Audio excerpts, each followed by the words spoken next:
Nkoi de tanu rena zoma bon gege de titon maka tuan de tomi. Wenu pa vide zise lo bokhode rena dia bezantu ebi. Kwa bada kuno zangla me fifo lo sin de wenu. Wenu de ba na kunu lo banda hoha ma utwe. Lo bana se de gbetwe. Mena hanu de Josué si wema chapitre 14 verset 15. Et oui Rolando.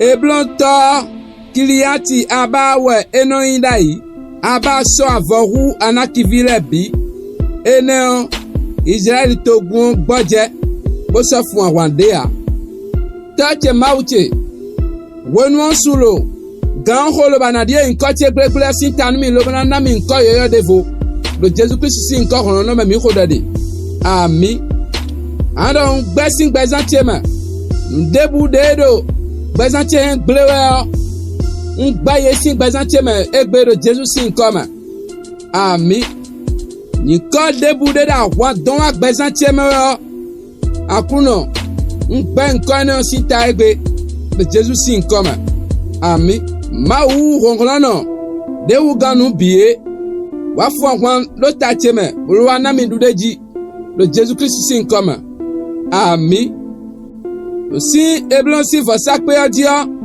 Umbia fifa ma utonu gbezantie. Do akpakwele biro gbetime. Le Jesus Christ sin koma.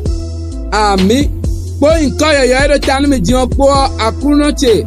Akwan funtache. Do ziflu si akwan. Debude de gbezantie me onte. Le Jesus Christ sin koma no me mi kodade. Ami. We anakivi debude de gbezantie me le tawa donu mi yo. Ku ni ba jono we de Jesus sin koma. Ami.